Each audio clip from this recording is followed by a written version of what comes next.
میرا نام رانیہ ہے. میرا تعلق ایک گاؤں سے تھا. میں اپنے ابا کے ساتھ دادا دادی کے آبائی گھر میں رہتی تھی. ہم ایک مشترکہ خاندانی نظام میں رہتے تھے. دادا کا تو انتقال ہو چکا تھا لیکن دادی زندہ تھیں اور اسی وجہ سے سب ایک ہی گھر میں رہنے پر مجبور تھے کیونکہ وہ گھر اب تک دادی کے نام پر تھا اور سب جانتے تھے کہ اگر وہ اس گھر سے نکلیں گے تو اس سے بھی ہاتھ دھو بیٹھیں گے. حالانکہ کوئی بھی ایک دوسرے کی شکلیں دیکھنے کو بھی تیار نہیں تھا لیکن مجبوراً ایک ہی چھت کے نیچے رہتے ہوئے کام بھی ایک ساتھ کرنے پڑتے تھے. میرے ابا اور ان کے بھائیوں کی تو آپس میں کبھی لڑائی نہیں ہوئی تھی لیکن چچی اور تائی ہر وقت لڑتی جھگڑتی رہتی تھیں اور ان کو دیکھ کر بچوں کا بھی یہی حال تھا. گھر میں صرف ایک دادی تھیں جو سب کو جوڑے ہوئے تھیں. جب چچا اور تائی کی لڑائی ہوتی تو دادی دونوں کو ڈانٹ کے خاموش کروا دیتی اور بچوں کی اتنی مجال نہیں تھی کہ وہ دادی کے سامنے آپس میں لڑ سکیں. البتہ گھر سے باہر اور اسکول میں خوب فسادات ہوتے تھے جس کا نتیجہ یہ نکلتا کہ بچوں کی مائیں آپس میں ایک دوسرے کے خلاف ہوتی گئیں. وہ ایک دوسرے کی شکایتیں اپنے اپنے شوہروں سے لگاتیں لیکن وہ ان کی باتوں پر کان نہیں دھرتے تھے. اسی وجہ سے اب تک اکٹھے رہ رہے تھے ورنہ ان کی بیویوں کا بس چلتا تو نہ جانے کب سے انہیں لے کر الگ ہو جاتی. ہمارے علاوہ گھر میں تایا اور چچا کی فیملیاں بھی رہتی تھیں. میرے تایا اور تائی کے 3 بچے تھے جبکہ چچا اور چچی کے 2 بچے تھے. میں اپنے ابا اور اماں کی اکلوتی اولاد تھی. اماں کا انتقال اس وقت ہو گیا تھا جب میں پیدا ہوئی. مجھے دادی نے ہی پالا تھا اور میں صرف دادی کی لاڈلی تھی کیونکہ دادی کے ہاں کوئی بیٹی نہیں تھی. وہ 3 بیٹوں کی ماں تھی اور بہوؤں میں سے کوئی بھی بیٹی بننے کو تیار نہ ہوئی. میری اماں دادی کی بھانجی تھی اسی لیے ان دونوں میں خوب بنتی تھی. دادی نے اماں کو بیٹی بنا کر ہی رکھا ہوا تھا لیکن ماں بیٹی کا ساتھ صرف 2 سال کا تھا. میری پیدائش کے وقت جب اماں کا انتقال ہو گیا تو دادی نے مجھے اپنے سینے سے لگا لیا اور جب تک زندہ رہیں مجھے اپنی آغوش میں اپنی ممتا کے سائے میں رکھا. جتنا میں دادی کے قریب تھی اور ان کی لاڈلی تھی اتنی ہی ابا سے دور اور سہمی ہوئی رہتی تھی کیونکہ میں نے جب سے ہوش سنبھالا تھا ابا کو بالکل خاموش ہی دیکھا تھا. وہ نہ تو کسی سے زیادہ بات کرتے تھے اور نہ گھلتے ملتے تھے لیکن ان کا رویہ میرے ساتھ تو کچھ عجیب ہی تھا. انہوں نے کبھی مجھے پیار نہیں کیا یا اپنے ساتھ نہیں بٹھایا تھا بلکہ وہ مجھ سے کھچے کھچے رہتے تھے. میں اس کی وجہ نہیں جانتی تھی لیکن میرے ننھے سے دل کو بہت دکھ ہوتا جب میں اپنے چچا اور تایا کو ان کے بچوں سے پیار کرتے ہوئے دیکھتی. جب وہ اپنے بچوں کو باہر لے کر جاتے تو مجھے بھی چیز وہی لا دیا کرتے تھے. کبھی ساتھ بھی لے جاتے تھے لیکن میں ان سے کوئی فرمائش تو نہیں کر سکتی تھی. میرا بھی دل چاہتا تھا کہ میرے ابا مجھے اپنے ساتھ باہر لے کر جائیں, چیزیں دلائیں اور میں ان سے بہت ساری فرمائشیں کروں لیکن کبھی میری ہمت ہی نہیں پڑی تھی. میں 8 سال کی ہو چکی تھی. ایک دن دادی مجھے کہانی سنا رہی تھیں تو میں نے دادی سے پوچھا کہ سارے ابو اپنے بچوں سے بہت پیار کرتے ہیں, کہانی میں بھی ایسے ہی ہوتا ہے. میرے اسکول میں بھی بچوں کے ابو ان کو لینے آتے ہیں, خرچی دیتے ہیں, لیکن میرے ابو مجھ سے پیار کیوں نہیں کرتے, نہ مجھ سے بات کرتے ہیں. تو دادی میری بات سن کر خاموش ہو گئی اور پھر جب بھی میں نے ان سے یہ بات پوچھی وہ خاموش ہو جاتی تھی. اس وقت تو میں بہت چھوٹی تھی, ان باتوں کو سمجھتی نہیں تھی. مجھے تو یہ بھی نہیں معلوم تھا کہ دادی کی خاموشی کے پیچھے آخر ایسی کیا بات تھی جو وہ مجھے نہیں بتا سکتی تھی. پھر میں نے دادی سے پوچھنا ہی چھوڑ دیا. ایک مرتبہ میرے اسکول میں میلہ لگ رہا تھا. سب بچوں کو ٹیچر نے کہا کہ میلے میں کھانے پینے کی چیزیں ہوں گی اور کھیلنے کے لیے جھولے بھی ہوں گے, اسی لیے سب بچے پیسے بھی لے کر آنا اور اپنے گھر سے کسی بڑے کو بھی ساتھ لانا. جب میں تایا اور چچا کے بچوں کے ساتھ اسکول سے گھر واپس آئی تو میں نے دیکھا کہ سب لوگ بیٹھے ہوئے تھے. میرے ابا بھی وہیں تھے. بچوں نے گھر میں داخل ہوتے ہی شور مچانا شروع کر دیا اور اپنے اپنے ابو کے پاس جا کر ان سے پیسوں کی فرمائش کرنے لگے. تو میں نے بھی پہلی مرتبہ خوشی میں جا کر ابا سے پیسے مانگ لیے. میں بھول گئی تھی کہ وہ تو کبھی مجھے پیار ہی نہیں کرتے تھے, نہ میں نے ان سے کچھ مانگا تھا. بس اس دن میلے کی خوشی میں میرا دھیان نہ جانے کہاں تھا. میں نے جب ابا سے پیسے مانگے تو انہوں نے مجھے گھور کے دیکھا اور پھر بغیر کچھ کہے وہاں سے اٹھ کر چلے گئے. میں وہاں کھڑی ان کو جاتے ہوئے دیکھتی رہ گئی. دادی نے مجھے فوراً آواز دے کر اپنے پاس بلا لیا اور تایا نے کہا کہ فکر کیوں کرتی ہو میری بیٹی, ہم ہیں نا, ہم تمہیں دیں گے پیسے بھی اور مزے مزے کی چیزیں بھی. پھر انہوں نے مجھے پیار کیا اور میرے سر پر ہاتھ رکھا. دادی نے بھی مجھے پیار کیا لیکن میں روئے جا رہی تھی. اب مجھ سے ابا کا یہ رویہ برداشت نہیں ہوتا تھا. میں یہ جاننا چاہتی تھی کہ آخر میں نے ایسا کیا کیا ہے کہ وہ مجھ سے ناراض رہتے ہیں, لیکن میں جب بھی دادی سے سوال کرتی تو مجھے کوئی جواب نہیں ملتا تھا. 2 دن بعد اسکول میں میلہ لگا تو تایا نے مجھے پیسے دیے اور میں بچوں کے ساتھ اسکول چلی گئی. گھر آ کے وہ سب اپنی ماؤں کو میلے کا حال سنا رہے تھے. میں خاموش بیٹھ گئی تو دادی نے مجھے کہا کہ میلے میں کیا کیا تھا اور تم نے کیا خریدا. پھر میں نے ان سے باتیں کرنے لگی اس دن میں نے دادی سے دوبارہ ابا کے رویے کی وجہ پوچھی تو دادی کہنے لگی کہ تم تھوڑی سی اور بڑی ہو جاؤ، پھر میں تمہیں بتا دوں گی۔ اب میں اپنے بڑا ہونے کا انتظار کر رہی تھی، اور پھر جب میں 12 سال کی ہو گئی تو میں دادی کے پیچھے پڑ گئی کہ اب تو مجھے بہت سی باتوں کی سمجھ ہے۔ میں ابا کے رویے کو اب تک نہیں سمجھ سکی کیونکہ مجھے اس کے پیچھے کی وجہ نہیں معلوم، لیکن اب میں جاننا چاہتی ہوں۔ تو دادی نے جو مجھے بتایا وہ سن کر میں عجیب سے احساس میں گھر گئی۔ دراصل میرے ابا نے میری اماں کے ساتھ پسند کی شادی کی تھی۔ وہ دونوں ایک دوسرے کو بچپن سے چاہتے تھے، اور جیسے جیسے وقت گزرتا گیا ان کی چاہت ایک دوسرے کے لیے اور بھی گہری ہوتی گئی۔ یہ بات ان کے بڑوں سے بھی ڈھکی چھپی نہیں تھی، اس لیے سب نے خوشی خوشی ان دونوں کا رشتہ طے کر دیا۔ اماں اور ابا کی منگنی بھی 10 سال پرانی تھی۔ جب ان کی شادی ہوئی تو ان کی خوشی کی کوئی انتہا نہیں تھی۔ سب ڈرتے تھے کہ ان کی خوشیوں کو کسی کی نظر نہ لگ جائے، لیکن ابا کہتے تھے کہ جہاں سچا پیار ہو وہاں نظر نہیں لگتی۔ شادی کے بعد بھی ابا اور اماں آپس میں بہت خوش تھے۔ ان کی کبھی بھی لڑائی نہیں ہوئی تھی، بلکہ نہ تو ابا کبھی اماں کے بغیر روٹی کھاتے تھے اور نہ ہی اماں نے کبھی ابا کے بغیر کھانا کھایا تھا۔ اماں کوئی کپڑے پہنتی تو ابا کی پسند کو ترجیح دیتی تھی، اور پھر جب میں پیدا ہونے والی ہوئی تو ابا نے اماں کا اور بھی زیادہ خیال رکھنا شروع کر دیا۔ اماں بھی ابا کے پیار اور توجہ کی وجہ سے دن بدن خوبصورت ہوتی جا رہی تھی، لیکن پھر اچانک اماں کی صحت گرنے لگی۔ گاؤں میں زیادہ تر بچوں کی پیدائش دائی کے ہاتھوں ہوتی ہے، لیکن ابا نے اماں کو گاؤں کی اکلوتی ڈسپینسری کی لیڈی ڈاکٹر کو ہی چیک کروایا۔ لیڈی ڈاکٹر نے کہا کہ اماں کو خون کی کمی ہے، اسی لیے بلڈ پریشر بھی رو رہتا ہے۔ ڈاکٹر نے جو دوائیں اور کھانے پینے کی ہدایات اماں کو کیں، اماں سے زیادہ ابا ان باتوں کا خیال رکھتے تھے، لیکن بدقسمتی سے ابا اور اماں کی خوشیوں کو واقعی کسی کی نظر کھا گئی، اور میری پیدائش کے وقت اماں کی حالت زیادہ بگڑ گئی اور وہ اللہ کو پیاری ہو گئی۔ ابا نے مجھے اماں کے مرنے کی وجہ سمجھتے ہوئے مجھ سے منہ موڑ لیا۔ ان کو لگتا تھا کہ میری وجہ سے اماں کی جان گئی ہے، حالانکہ وہ بھی اچھی طرح جانتے تھے کہ اس میں بچے کا کوئی قصور نہیں ہوتا اگر پیدائش کے وقت اس کی ماں گزر جائے، مگر ابا نے یہی بات دل میں بٹھا لی اور کبھی میری طرف دیکھا تک نہیں تھا۔ دادی نے ابا کو سمجھانے کی بہت کوششیں کی، سختی بھی برتی، لیکن ابا ہر کسی کی بات پر اثر نہیں ہوتا تھا۔ اگر دادی نہ ہوتی تو پتہ نہیں میرا کیا بنتا، کیونکہ میری تائی اور چچی دونوں ہی عجیب سی فطرت اور مزاج کی مالک تھیں۔ ان کو تو مجھ سے یہی مسئلہ رہتا تھا کہ دادی باقی بچوں سے زیادہ مجھے پیار کرتی ہیں، حالانکہ باقی بچوں کو پیار کرنے کے لیے جو ان کے ماں اور باپ دونوں موجود تھے، میری تو ماں نہیں تھی، اور باپ ہوتے ہوئے بھی ایسے تھا کہ جیسے ہے ہی نہیں۔ لے دے کر دادی ہی تھی جو مجھے سب سے زیادہ پیار کرتی تھی، اور میں بھی دادی سے بہت پیار کرتی تھی۔ اور اس دن دادی کے منہ سے اپنے ابا اور اماں کی یہ کہانی سن کر میرا دل بہت اداس ہو گیا۔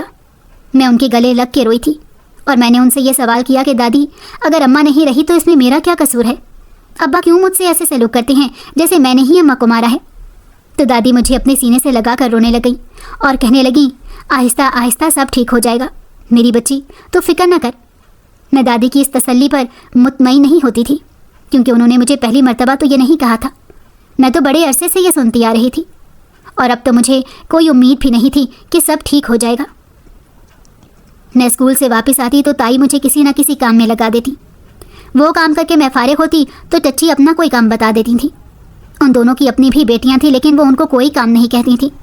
جب دادی انہیں منع کرتی تو وہ دادی سے کہتی کہ اگر تھوڑا سا ہمارا کام کر دیا تو کچھ نہیں ہوگا، لڑکی ذات ہے، اس نے اگلے گھر بھی جانا ہے۔ تو دادی ان کو بولنے لگ جاتی کہ تمہاری اپنی بھی بیٹیاں ہیں، انہوں نے بھی اگلے گھر جانا ہے، ان سے کام کروایا کرو۔ دادی کے غصے کی وجہ سے وہ دونوں تھوڑی رعایت کرتی تھیں، ورنہ پتہ نہیں وہ تو مجھے دن رات کاموں میں لگائی رکھتی۔ اور پھر جب میں 14 سال کی ہوئی تو دادی کا انتقال ہو گیا۔ اب میں پوری طرح چچی اور تائی کے رحم و کرم پہ تھی۔ انہوں نے بھی میری اس مجبوری کا بہت فائدہ اٹھایا کہ دادی رہی نہیں تھی اور ابا مجھے منہ نہیں لگاتے تھے۔ اب ان کو کوئی کچھ کہنے والا نہیں تھا۔ میں نے 8ویں پاس کی تو مجھے گھر بٹھا لیا، کیونکہ گاؤں کا اسکول 8ویں تک ہی تھا۔ اگر کوئی آگے پڑھنا چاہتا دوسرے گاؤں میں جانا پڑتا تھا، اور تایا ابو بیٹیوں کو گاؤں سے باہر روزانہ بھیجنے پر تیار نہیں تھے، اسی لیے اپنی دونوں بیٹیوں کے ساتھ مجھے بھی آگے پڑھنے سے روک دیا۔ ان دونوں کو تو پڑھنے کا کوئی شوق بھی نہیں تھا، جبکہ میں پڑھنے میں بہت اچھی تھی اور آگے بھی پڑھنا چاہتی تھی۔ میں نے اس سلسلے میں ابا سے بات کرنی چاہی تو ابا نے کہا کہ جیسے بڑے ابو کہتے ہیں وہی ہوگا، کوئی ضرورت نہیں ہے آگے پڑھنے کی۔ اس کے بعد کبھی میری ہمت ہی نہیں ہوئی کہ ابا سے اس بارے میں بات کروں۔ اب تائی اور چچی گھر کے کئی کام مجھ سے کروانے لگ گئیں۔ صفائی کرنا، برتن دھونا اور پھر روٹیاں پکانا بھی میری ذمہ داری بن گیا۔ آہستہ آہستہ میں ان کی اور بچوں کے کپڑے بھی دھونے لگی، جس کا جو دل چاہتا مجھے وہ کام آرام سے بول دیتا تھا اور میں خاموشی سے کر دیتی. کبھی کسی کو انکار نہیں کیا تھا، اسی لیے تایا اور چچا بھی مجھے ہی کام کہنے لگ گئے. جب سارا دن کام کرتے کرتے میں تھک جاتی اور رات کو سونے کے لیے دادی کے کمرے میں جاتی تو مجھے اکثر نیند سے اٹھا کر چچی لے جاتی اور کہتی کہ اپنے چچا کو چائے بنا دو، میں فلاں کام کر رہی ہوں. میں خاموشی سے آنکھیں ملتے ہوئے چچا کے لیے چائے بنا کر لے جاتی. ایک مرتبہ ایسا ہوا کہ سردیوں کی راتیں تھیں، بہت سردی تھی. سب اپنے اپنے کمروں میں رضائیوں میں چھپے بیٹھے تھے. میں دادی کے کمرے میں ہی سوتی تھی. میں سارا دن کام کر کر کے تھک جاتی تھی، اسی لیے لیٹتے ہی مجھے نیند آ جاتی. وہ رات بھی میں سو گئی تھی اور چچی نے آ کے مجھے اٹھایا اور کہنے لگی کہ سب کے لیے چائے بنا دو. اس دن کچھ میری طبیعت ٹھیک نہیں تھی اور مجھے نیند بھی آئی ہوئی تھی. میں پھر بھی چچی کے کہنے پر اٹھی اور جا کر چولہے میں لکڑیاں جلانے لگی. لکڑیاں جلاتے جلاتے بہت دیر ہو گئی تھی. پھر جیسے ہی میں نے چائے رکھی، جب اس کا پانی ابلنے لگا تو میں اس میں چینی ڈالنے لگی، لیکن پتہ نہیں کیسے وہ پتیلا الٹ گیا اور پانی میرے ہاتھوں پر گر گیا. میں چیخ پڑی تو سب باہر نکل آئے، لیکن بجائے مجھ سے ہمدردی کرنے کے چچی اور تائی نے مجھے باتیں سنانا شروع کر دیں کہ کوئی کام اس لڑکی سے ڈھنگ سے نہیں ہوتا، بہت ہی پھوہڑ ہے، پتہ نہیں آگے جا کر کیا کرے گی. تو تایا نے ان کو خاموش کروایا اور میرے ہاتھوں پر کریم لگائی. ابا بھی باہر نکل آئے تھے، لیکن بغیر کچھ کہے واپس چلے گئے تھے. میرے ہاتھ کافی جل گئے تھے. اگلے 2 دن تک میں کوئی کام نہیں کر سکی تو چچی اور تائی کا منہ بن گیا. وہ کہنے لگیں کہ اس نے جان بوجھ کر ایسے کیا ہے تاکہ اسے کام نہ کرنا پڑے. مجھے ان کی باتیں سن سن کے رونا آتا تھا کہ بھلا میں کیوں خود کو جلاؤں گی. میں سوچتی کہ کاش میں پیدا ہوتے ہی مر جاتی تو کتنا اچھا تھا. لیکن پتہ نہیں اللہ نے مجھے کیوں نہیں اپنے پاس بلایا اور میں رونے کے لیے یہاں رہ گئی تھی. کچھ مہینوں بعد تایا کی بڑی بیٹی کی شادی طے کر دی گئی. اس کی شادی شہر میں ہو رہی تھی. رشتہ بھی تائی کے میکے والوں میں سے کسی نے بتایا تھا. اچھے کھاتے پیتے لوگ تھے اور ان کو گھریلو لڑکی کی تلاش تھی، اسی لیے انہوں نے گاؤں سے رشتہ لینے کا سوچا. تائی بڑی خوش تھی کہ میری بیٹی شادی کے بعد شہر جا رہی تھی. انہوں نے تو اپنے بیٹے کو پہلے ہی کہنا شروع کر دیا کہ اپنے سسرال میں یا جاننے والے اچھے لوگوں میں اپنی بہن کے لیے بھی رشتہ دیکھنا تاکہ اس کا بھی مستقبل اچھا ہو. لگے ہاتھوں چچی نے بھی ایک دن تائی کی بیٹی سے یہ بات کہہ دی کہ میری بھی بیٹی کے لیے کوئی اچھا سا رشتہ دیکھ لینا. تو تائی نے چچی سے کہا کہ تمہاری بیٹی تو ابھی بہت چھوٹی ہے، تمہیں ابھی سے اس کی فکر پڑ گئی. اس بات پر چچی کا منہ بن گیا اور سارا غصہ انہوں نے مجھ پر اتار دیا. کسی کام کو ہاتھ نہیں لگایا اور ان کے حصے کا سارا کام بھی مجھے کرنا پڑا. کچھ دن بعد گھر میں شادی کی تیاریاں شروع ہو گئیں. سب اپنی پسند اور مرضی سے کپڑے سلوا رہے تھے. تایا اور تائی شادی کی خریداری کے لیے شہر گئے. انہوں نے اپنی بیٹی کے جہیز میں سب کچھ دینے کا سوچا ہوا تھا اور بیٹی بھی منہ پھاڑ کے جہیز مانگتی تھی. سب کو اپنی اپنی تیاریوں کی پڑی تھی، لیکن کسی نے بھی میرے بارے میں نہیں سوچا اور نہ ہی مجھ سے پوچھا کہ میں نے کیسے کپڑے بنانے ہیں یا میرا کیا دل چاہتا ہے. میں ہمیشہ کی طرح خاموش رہی اور پھر ایک دن تائی نے مجھے 2 جوڑے لا کر دے دیے اور کہا کہ خود سی لینا کیونکہ درزی سلائی بہت لیتا ہے. اسی لیے میں درزی سے نہیں سلوا سکتی کیونکہ پہلے ہی شادی پر بڑا خرچہ ہو رہا ہے. میں اتنے میں ہی خوش ہو گئی کہ چلو تائی کو میرا خیال تو آیا. میں کپڑے اٹھا کے کمرے میں لے آئی، لیکن جب میں نے شاپر کھول کے کپڑے دیکھے تو میرا دل بجھ گیا کیونکہ اتنی عجیب سے رنگوں والے ہلکے کپڑے تھے. مجھے رونا آ رہا تھا کہ اپنے بچوں کے لیے وہ اتنی اچھی شاپنگ کر رہی تھی اور میرے لیے ہلکی کوالٹی کے کپڑے لیے تھے. آخر میرے ابا بھی تو چچا اور تایا کے ساتھ ہی کام کرتے تھے اور ہمیں ایک ہی گھر میں رہتے تھے. اس کے باوجود میرے ساتھ اتنا فرق رکھا جا رہا تھا اور یہ سب کچھ میرے ابا کی وجہ سے ہو رہا تھا. نہ وہ میرے ساتھ ایسے کرتے نہ ہی سب کو شے ملتی، لیکن میں اپنی تقدیر پر ماتم کے سوا کچھ نہیں کر سکتی تھی. میری کزن کی شادی ہو گئی تھی اور میں نے کام کرتے ہوئے ہی وقت گزار دیا. مجھے تو سب کے ساتھ بیٹھنے کا موقع بھی کم ہی ملتا تھا. وہ جہاں پر بیاہ کر گئی تھی وہ اچھے خاصے کھاتے پیتے لوگ تھے. کزن جب بھی گاؤں آتی تو تائی اور اپنے بہن بھائیوں کے لیے تحفے لاتی تھی اور اپنے ابا کے لیے بھی. ایک مرتبہ وہ میرے لیے بھی ایک سوٹ لے آئی اور جب اس نے مجھے دیا تو میں بہت خوش ہوئی، لیکن تائی نے اسی وقت وہ سوٹ میرے ہاتھ سے پکڑ لیا اور کہنے لگی یہ تو مجھے بہت پسند آیا تھا، تم دوسرا رکھ لو. میرے ساتھ پتہ نہیں کب تک یہ ناانصافیاں ہونی تھی. میں خاموش تھی کیونکہ میرے ساتھ میری اماں نہیں تھی اور ابا تو نہ ہونے کے برابر ہی تھے. 1 سال بعد میری اسی کزن کے ہاں بیٹا پیدا ہوا تو وہ کچھ دن گاؤں رہنے کے لیے آ گئی. تب اس نے اپنی اماں سے کسی رشتے کے بارے میں بات کی تو اس کی اماں نے کہا کہ ساری تفصیل بتاؤ، رشتہ تو بڑا اچھا لگ رہا ہے. تب میری کزن کہنے لگی کہ رشتہ تو اچھا ہے لیکن ایک مسئلہ ہے کہ لڑکا کسی سے بولتا نہیں ہے. جیسے چچا نے چپ سادھ رکھی ہے اسی طرح وہ بھی ایسے ہی کرتا ہے. یہ سن کر تائی کہنے لگی کہ اس طرح کے لڑکے کے ساتھ تو میں اپنی بیٹی کی شادی نہیں کروں گی، لیکن رانیہ ہے نا، اس کی وہاں شادی کر دیتے ہیں. کیونکہ اگر تمہارے سسرال والوں کو انکار کیا تو انہیں برا لگے گا۔ یہ سن کر میرے پیروں تلے زمین نکل گئی، کیونکہ میں نے تائی اور ان کی بیٹی کی ساری باتیں سن لی تھیں۔ میں یہ سوچ بھی نہیں سکتی تھی کہ میری زندگی میں کوئی ایسا انسان ہے جو ابا کی طرح مزاج رکھتا ہو۔ لیکن جب تائی نے ابا سے اس بارے میں بات کی تو انہوں نے سارا فیصلہ تائی کے ہاتھ میں دے دیا۔ کہا آپ جو چاہیں کر سکتی ہیں۔ تائی اور شیر ہو گئیں، اور پھر وہ لوگ بات پکی کرنے ہمارے گھر آ گئے۔ وہ کوئی 3-4 عورتیں آئی تھیں۔ مجھے تو یہ بھی نہیں پتا تھا کہ کون لڑکے کی کیا لگتی تھی۔ میں تو سر جھکائے وہاں بیٹھی رہی۔ انہوں نے مجھے پیسے دیے، انگوٹھی پہنائی اور میرے لیے جوڑے بھی لے کر آئی تھی۔ میرے دل میں بالکل بھی کوئی خوشی نہیں تھی۔ وہ لوگ رسم کر کے چلے گئے تو تائی نے میرے ہاتھ سے پیسے لے لیے اور کہنے لگیں کہ شادی کا سارا خرچہ بھی تو دیکھنا ہے، اسی لیے یہ ضروری ہے۔ اس طرح میری شادی فہد سے ہو گئی۔ میں بیاہ کر جب شہر اپنے سسرال گئی تو میں نے دیکھا کہ بہت بڑا گھر ہے، جہاں ہمارے گھر کی طرح ہی سب مل جل کر رہتے ہیں۔ میرا کمرہ سب سے آخر میں تھا۔ مجھے وہاں پر لے جا کر بٹھا دیا گیا اور سب کمرے سے چلے گئے۔ مجھے عجیب سا احساس ہو رہا تھا، کسی نے کوئی آؤ بھگت نہیں کی تھی۔ اور پھر میں کتنی دیر کمرے میں انتظار کرتی رہی، مگر فہد کمرے میں نہیں آیا۔ پھر جب وہ آیا تو رات کے 2 بج رہے تھے۔ اس نے آتے ہی کپڑے چینج کیے اور کمرے کے پیچھے والے دروازے سے باہر نکل گیا۔ اس کے جانے کے بعد میں نے سر اٹھا کے ادھر ادھر دیکھا اور پھر اٹھ کے کمرے کا پیچھے والا دروازہ کھول کے بھی دیکھا تو پتہ چلا کہ وہ گھر کے عقبی حصے میں کھلتا ہے۔ وہاں مجھے کہیں بھی فہد دکھائی نہیں دیا تو میں خاموشی سے آ کر بیڈ پر بیٹھ گئی۔ مجھے نیند آنے لگی تو ایسے ہی لیٹ کر سو گئی۔ پھر صبح میری آنکھ کھلی تو فہد تیار ہو رہا تھا۔ میں نے اسے سلام کیا تو وعلیکم السلام کہہ کے وہ اپنی تیاری میں مگن ہو گیا۔ اس سے آگے کچھ کہنے کی میری ہمت نہیں ہوئی اور میں بھی کپڑے اٹھا کر واش روم میں چلی گئی۔ تھوڑی دیر بعد میری ساس وہاں آ گئی۔ میں ان کے ساتھ باہر گئی اور پھر ہم نے بیٹھ کے ناشتہ کیا۔ تب مجھے پتہ چلا کہ اس گھر میں میری ساس، سسر اور ایک دیور کے علاوہ فہد کے چچا اور چچی اپنے 2 بچوں سمیت رہتے تھے۔ لیکن میں نے نوٹ کیا کہ کھانے کی میز پر سب ایک دوسرے سے ہنس ہنس کے باتیں کر رہے تھے۔ کافی گھلی ملی فیملی لگ رہی تھی، ہمارے گھر کی طرح نہیں۔ لیکن ابھی پہلا دن تھا اور میں کچھ کہہ نہیں سکتی تھی کہ یہ پیار محبت صرف دکھاوے کا ہے یا واقعی یہ لوگ ایسے تھے۔ یہ تو کچھ دن میں ہی پتہ چل جانا تھا، اسی لیے میں آرام سے چپ چاپ ناشتہ کرتی رہی۔ اس دوران سب مجھ سے تھوڑی بہت بات کرتے رہے۔ مجھے اچھا لگ رہا تھا، سب مجھے اہمیت دے رہے تھے۔ اس سے پہلے تو زندگی میں مجھے کبھی کسی نے اہمیت نہیں دی تھی، نہ ہی مجھ سے اس طرح بات کی تھی جیسے یہاں پر کر رہے تھے۔ صرف ایک فہد ہی تھا جو خاموشی سے ناشتہ کر رہا تھا اور پھر سب سے پہلے اٹھ کر چلا گیا۔ میری ساس نے کہا کہ آندھی آئے یا طوفان، میرا بیٹا اپنے آفس سے چھٹی نہیں کرتا، اس لیے آج بھی جا رہا ہے، لیکن جلدی آ جائے گا کیونکہ شام کو ولیمہ بھی تو ہے۔ پھر مجھے شام کو پارلر بھی بھیجا گیا۔ میں زندگی میں پہلی بار اتنے بڑے پارلر میں گئی تھی، بہت خوش تھی، لیکن ایک ڈر بھی میرے اندر بیٹھا ہوا تھا کہ اگر فہد بھی ابا کی طرح ہی نکلا تو میرا کیا ہوگا۔ پارلر والی نے مجھے تیار کیا تو میں اپنے آپ کو پہچان نہیں پا رہی تھی کیونکہ میں بہت اچھی لگ رہی تھی۔ پھر ولیمہ ہال میں بھی جس نے مجھے دیکھا بہت تعریفیں کی۔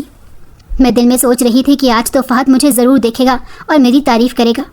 اسی انتظار میں جب میں کمرے میں بیٹھی تھی تو فہد وہاں آیا، لیکن گزشتہ رات کی طرح کپڑے بدل کر پچھلے دروازے سے باہر نکل گیا۔ میں بھی اٹھی اور دروازہ کھول کے دیکھا تو مجھے وہاں کوئی بھی نظر نہیں آیا۔ اب مجھے سمجھ نہیں آ رہی تھی کہ سب کیوں ایسے ہو رہا تھا۔ اگلے دن مجھے لینے تایا آ گئی اور میں ان کے ساتھ گاؤں چلی گئی۔ تایا کی بیٹی بھی ہمارے ساتھ ہی گئی تھی، پتہ نہیں اس کی وجہ سے یا میرے لیے ہی، لیکن اس دن بڑا اہتمام کیا گیا۔ 2-3 طرح کے کھانے بھی بنائے اور تائی نے اپنے ہاتھوں سے میٹھا بھی بنایا تھا۔ میں بڑی خوش ہو رہی تھی، لیکن میری خوش فہمیاں نہیں پال سکتی تھی، اس لیے مجھے لگا کہ یہ سب کچھ میری کزن کی وجہ سے ہو رہا ہے۔ لیکن جب تائی اور چچی نے مجھے سوٹ تحفے میں دیے اور پیسے بھی تو میں حیرت سے ان کی طرف دیکھتی رہ گئی۔ تائی کہنے لگی کہ ہم تمہیں ہمیشہ اپنی بیٹی سمجھتے ہیں، وہ الگ بات ہے کہ تم نے کبھی ہمیں اپنی مائیں نہیں سمجھا، لیکن اب دیکھ لو، بیٹی سسرال سے آتی ہے تو مائیں ایسے ہی کرتی ہیں۔ میں تائی کی بات پر مسکرانے لگ گئی، لیکن اتنا تو میں بھی جانتی تھی کہ یہ سب کچھ بغیر مطلب کے نہیں ہو سکتا۔ پھر میں وہاں 2 دن رکی اور مجھے لینے کے لیے میری ساس اور دیور آئے تھے۔ میری ساس نے کہا کہ فہد کو کسی کام سے اچانک دوسرے شہر جانا پڑ گیا، اس لیے ہم آئے، ورنہ میرے ساتھ اسی نے آنا تھا۔ میں ان کو کیا جواب دیتی، خاموشی سے ان کے ساتھ چل پڑی۔ اور پھر جب میں گھر گئی تو فہد پہلے سے کمرے میں بیٹھے ہوئے تھے۔ مجھے یہ دیکھ کر حیرت ہوئی۔ میں نے فہد سے کہا کہ آپ دوسرے شہر کام کے لیے نہیں گئے؟ تو وہ کہنے لگا کہ گیا تھا مگر جلدی آ گیا۔ یہ سن کے مجھے کچھ تسلی ہوئی۔ پھر اگلے دن میں نے پہلی مرتبہ سسرال میں کھیر بنائی جسے سب نے بہت پسند کیا۔ میرے سسر نے مجھے سلامی بھی دی اور چچا سسر نے بھی مجھے تحفہ دیا۔ میں جب بھی ان لوگوں کو دیکھتی تھی تو مجھے بہت خوشی ہوتی تھی۔ چند دن میں ہی مجھے احساس ہو گیا تھا کہ یہ سب دکھاوا نہیں کر رہے، بلکہ ان سب کے واقعی دل ایسے تھے، ایک دوسرے کے ساتھ بھی پیار محبت سے رہتے تھے، اور میرے ساتھ بھی، بلکہ میرا تو کچھ زیادہ ہی خیال کرتے تھے۔ بس ایک فہد ہی تھا جس کی وجہ سے میں اس گھر میں آئی تھی، وہی مجھ سے انجان بنا رہتا تھا۔ میری شادی کو 15 دن ہو چکے تھے اور فہد روز رات کو خاموشی سے کمرے کے پچھلے دروازے سے نکل جاتا۔ اس رات میں نے سوچا کہ مجھے کم سے کم باہر جا کر یہ تو دیکھنا چاہیے کہ وہ کیا کرتا ہے۔ ان کے جانے کے 10 منٹ بعد ڈرتے ڈرتے میں نے دروازہ کھولا اور گھر کے اوپری حصے میں نکل گئی۔ مجھے یہ ڈر لگ رہا تھا کہ اگر فہد وہیں کہیں بیٹھے ہوئے اور مجھے اپنے پیچھے آتے ہوئے دیکھا تو پتہ نہیں کیسا ریئیکٹ کریں گے۔ لیکن مجھے بہت حیرت ہوئی کہ فہد تو وہاں پر کہیں بھی نہیں تھا۔ گھر کا وہ حصہ کافی بڑا لیکن سنسان تھا۔ وہاں کچھ درخت تھے اور سوکھی ہوئی کیاریاں بھی تھیں۔ میز کرسیاں بھی وہاں رکھے ہوئے تھے، لیکن ان کی حالت دیکھ کے لگ رہا تھا کہ کافی عرصے سے کسی کے استعمال میں نہیں۔ مجھے اندازہ ہوا کہ اس طرف کوئی آتا ہی نہیں تھا۔ پھر مجھے وہاں پر ایک بیرونی دروازہ نظر آیا جو اندر سے بند نہیں تھا۔ میں نے اسے کھولنے کی کوشش کی تو مجھے اندازہ ہوا کہ وہ باہر سے بند کیا ہوا ہے۔ تب میں سمجھ گئی کہ فہد روزانہ یہاں سے کہیں باہر چلے جاتے ہیں اور صبح ہونے سے پہلے واپس آ جاتے ہیں تاکہ کسی کو پتہ نہ چلے۔ میں خاموشی سے آ کے اندر بیٹھ گئی۔ مجھے سمجھ نہیں آ رہی تھی کہ مجھے یہ بات اپنی ساس سے کرنی چاہیے یا نہیں۔ میں نے سوچا کچھ دن اور دیکھتی ہوں، اگر فہد کی یہی روٹین اور رویہ رہا تو پھر میں اپنی ساس سے ضرور بات کروں گی۔ ایسے ہی میری شادی کو 1 مہینہ گزر گیا۔ کوئی بھی یہ بات نہیں جانتا تھا کہ ہم دونوں ابھی تک ایک دوسرے سے انجان تھے۔ فہد نے کسی کام کی بات کے علاوہ مجھ سے کوئی بات تک نہیں کی تھی۔ میں گھر میں سب کے ساتھ گھل مل گئی تھی۔ تھوڑے دنوں میں ان سب نے اپنائیت کا احساس دے کر مجھے اپنا بنا لیا تھا۔ میری ساس بھی بہت اچھی تھی اور چچی ساس بھی۔ دیور تو ہر وقت مجھے ہنسانے کی کوشش کرتا رہتا اور میرے ساتھ کام بھی کرواتا تھا۔ چچی ساس کے بچے ٹین ایج میں تھے لیکن بہت سمجھدار اور سلجھے ہوئے تھے۔ وہ دونوں اسکول میں پڑھتے تھے اور جب مجھے پیار سے بھابھی جان کہتے تو مجھے بہت اچھا لگتا۔ میرا دیور کالج میں تھا، وہ ڈاکٹر بننے کا ارادہ رکھتا تھا۔ میرے سسر اور چچا کا کپڑے کا کاروبار تھا۔ وہ دونوں چاہتے تھے کہ فہد اور میرا دیور ان کے کاروبار کو ہی سنبھالیں اور آگے بڑھائیں، لیکن فہد نے MBA کیا ہوا تھا اور وہ ایک اچھی جاب کر رہا تھا، اس لیے میرے سسر نے کبھی بچوں پر سختی نہیں کی، بلکہ وہ تو اپنے بچوں کے بڑے اچھے دوست تھے۔ میں دل ہی دل میں بڑی خوش ہوتی تھی کہ مجھے اتنا اچھا سسرال ملا، بلکہ مجھے تو لگتا ہی نہیں تھا کہ وہ میرا سسرال ہے۔ سبھی مجھ سے اتنا پیار کرتے تھے، خاص طور پہ میری ساس۔ وہ کہتی تھی کہ میری کوئی بیٹی نہیں ہے، بیٹی کی بڑی حسرت تھی جو تم نے پوری کر دی۔ میں تھوڑا سا بھی کوئی کام کرتی تو وہ بہت خوش ہو کر مجھے اتنی دعائیں دیتی تھی، اور چچی ساس بھی مجھے زیادہ کام کرنے نہیں دیتی تھی۔ ایک تو گھر میں ملازمہ بھی آتی تھی، دوسرا چچی خود ہی زیادہ کام سنبھالتی تھی۔